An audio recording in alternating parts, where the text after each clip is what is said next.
진돗개 바로 알기 운동본부의 장수균입니다. 다음부터는 진본이라는 약칭을 사용해서 인사드리도록 하겠습니다. 지금 화면에 보이는 장면은 모견의 체중을 측정하는 거예요. 무게를 달아보니까 12kg 조금 넘는 키로수가 나오는데 평균 체중은 아니고요. 이 강아지를 출산하고 돌보다 보니까 밥을 평상시보다 많이 먹어요. 그래서 1kg 정도 오버된 체중인데 평상시 체중은 11kg 뭐 이쪽 저쪽 됩니다. 지금 보이는 강아지가 3마리인데 3마리 다 수컷이고요. 태어난 지 한 28일 정도 된 강아지들인데 요 강아지들도 이제 체중을 제가 측정을 합니다.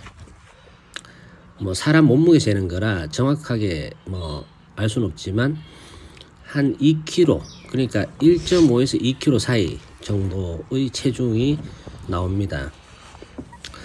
좀 가볍지 않느냐 뭐 이렇게 생각하시는 분들도 계실 텐데 전혀 그렇지 않고요. 저희 진본에서 번식한 강아지들이 한 30일 정도 됐을 때 평균 체중이 이 정도라고 할 수 있습니다. 이 강아지들이 커서 몇 킬로가 나갈지 정확히 알 수는 없지만은 저희 진본에서 보유한 진돗개의 평균 체중이 한 14, 15kg 내외 정도 되거든요. 그러니까 이 강아지들이 성장하면은 한 2년에서 한 5년 사이 성장했을 때 체중을 재면은 한 15kg 내외가 되지 않을까. 저는 그렇게 생각하는데 요게 진돗개 평균적인 몸무게예요. 어떤 근거로 이야기하느냐 하면은 박종만 교수의 신체 측정 기록을 근거로 해서 이제 말씀을 드립니다. 오늘 제가 왜 체중을 이야기하느냐 하면은 진돗개를 좋아하시는 분들이 이 진돗개 체중에 대해서는 그다지 관심이 없는 것 같아서 제가 체중을 말씀드리는 건데 진돗개를 이해하는 데 있어서 굉장히 중요한 포인트예요. 체중이라는 것은 제가 저번 시간에 진돗개의 견종 목적은 진도라는 생태계 안에서 생존하는 것이 견종의 목적이다 이렇게 얘기했는데 생존하기에 유리한 평균적인 체중은 몇 킬로그램일까 하는 것을 좀 알아볼 필요가 있어서 영상을 준비했습니다. 이제 저도 처음 진돗개를 이제 접할 때 이 강아지를 들어보고 좀 묵직하고 좀 중량감이 있고 그런 강아지를 선택했었어요. 왜냐하면은 그 강아지들이 성장했을 때 튼튼하고 싸움도 잘하고 강한 진돗개가 될 것 같아서 그렇게 선별을 했는데 그 당시 저는 진돗개에 관한 지식이 별로 없을 때였어요. 그래서 저보다 먼저 경험하신 분들 그분들이 이제 강아지를 선별하는 걸 보고 그냥 따라했을 뿐입니다. 돌이켜 보면은 좀 이제 멍청한 짓을 했는 것 같은데 당시 진돗개의 강함의 기준이라는 것은 뭐 부피나 뭐 중량 그리고 싸움 잘하는 거 또 싸움을 잘해가지고 상대방을 제압해서 이기는 거 그런 걸 보고 성품이 좋다 강한 진돗개다 이렇게 얘기했었어요. 그러니까 강함의 기준을 잘못 판단한 것이죠.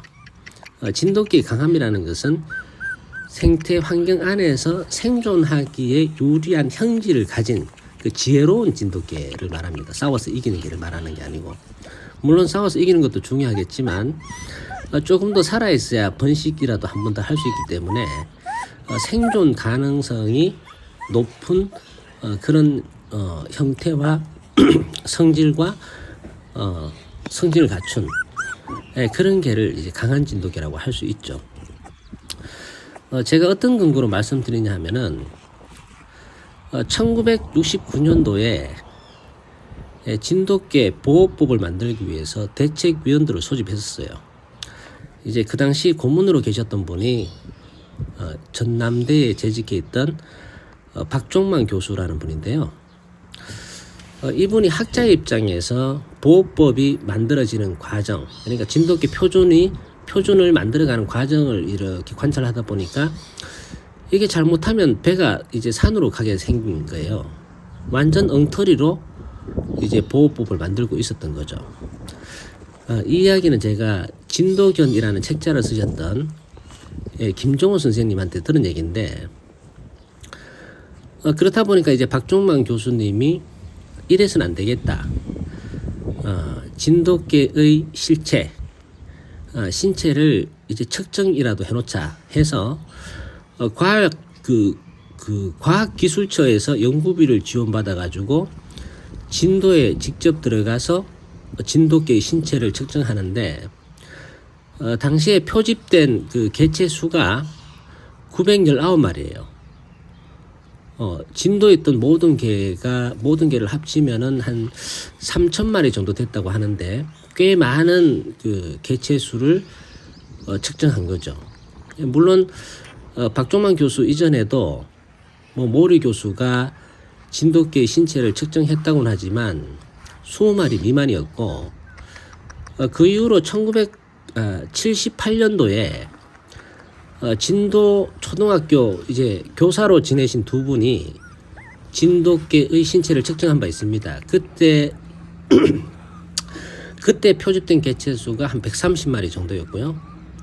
또 1997년도에 전남대에서 진돗개의 신체를 한번 측정하는데, 그때는 이제 선별된 진돗개 200마리 정도를 측정을 합니다.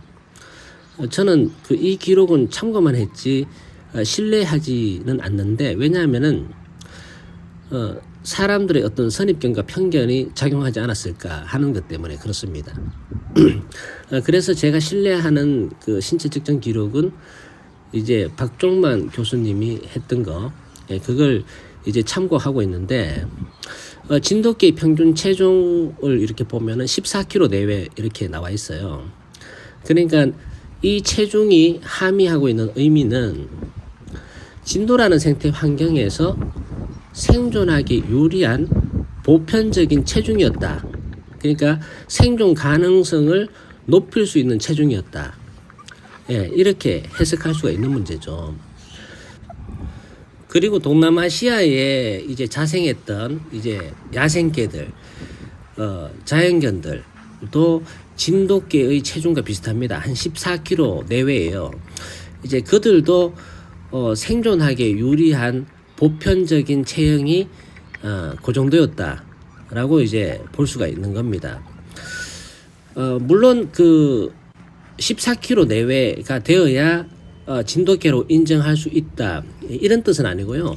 이제 박종만 교수가 신체 기록을 측정할 때, 그러니까 무게가 많이 나가는 게 아니면 무게가 미달되는 개를 제외하고 평균치를 산출한 게 아니기 때문에, 다 포함해서 합산해서 평균치를 낸 거기 때문에, 물론 무게가 더 나가는 개도 있었고, 무게가 뭐 한 8kg, 9kg 이렇게 나가는 개도 있었는데, 제가 이야기하는 바는 생존에 유리한 체중을 얘기하는 것이니까 진돗개가 아니란 말은 아니고, 단지 요 정도 몸무게이면 진도에서 살아남기가 좋다, 그런 뜻으로 한 얘기니까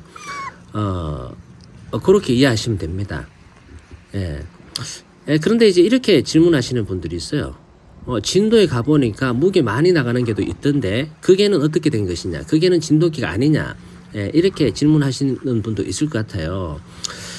이제 이거는 제가 답변하기가 좀 곤란하지만, 제가 아는 상식대로 말씀을 드려다보면, 지금 진본에서 보유한 개, 그리고 진도에 있는 개, 그리고 육지에서 우리가 흔하게 볼 수 있는 진돗개라는 진돗개 모두는 예외일 수 없는 게 하나가 있어요. 그게 뭐냐 하면은 혼혈화 이후의 진돗개라는 점에서 예외일 수가 없다는 거예요. 그러니까 이 얘기는 뭐냐 하면은 모든 개가 잡종이다, 이런 얘기가 아니라, 과거에 육지에서 잡종견 양산이 많이 됐기 때문에, 그 역사를 갖고 있기 때문에 의심을 해봐야 된다는 이제 말씀을 드리는 겁니다. 그리고 이제 두 번째는 생태 환경의 변화를 얘기할 수 있어요. 그러니까 천연기념물로 최초로 등록된 시점에 있었던 개와 그러니까 두 번째 천연기념물로 1962년도에 재등록이 되었죠. 그때 진도에 살았던 개들의 생태 환경과 지금 2024년 진도의 생태 환경은 완전히 다르죠. 과거에는 모든 개들이 신체 통제가 없는 자유로운 생태 환경에서 자기의 감각기관을 마음껏 활용하면서 마음껏 활동하면서 살았던 반면에 지금의 진도에 있는 모든 개들은 철망으로 사면이 가로막힌 사육장 안에서 사육당하고 있잖아요. 그곳에서 번식하고 밥 먹고 똥 싸고 새끼 놓고 또 출하해서 판매하고 또 때가 오면은 또 번식해서 출하하고 판매하고 이런 생활을 하고 있지 않습니까? 자, 이렇게 되면 형질이 충분히 변화될 수 있다는 것을 제가 말씀드리고 싶습니다. 그리고 또 한 가지는 지금 진도의 생태 환경은 1990년도부터 시작됐어요. 다도 사육 농가가 급속하게 많이 들어서기 시작한 시점인데 한 30년 정도 된 거죠. 이 정도 시간이면 한 20세대 이상 세대수가 내려올 수가 있습니다. 그렇게 본다면 형질이 변화될 수 있는 시간이 충분했다. 그래서 무거운 개가 많이 보일 수 있다. 이런 점 말씀드리면서 오늘 준비한 영상은 마치도록 하겠습니다. 동호인 여러분 즐거운 애견생활 되십시오. 감사합니다.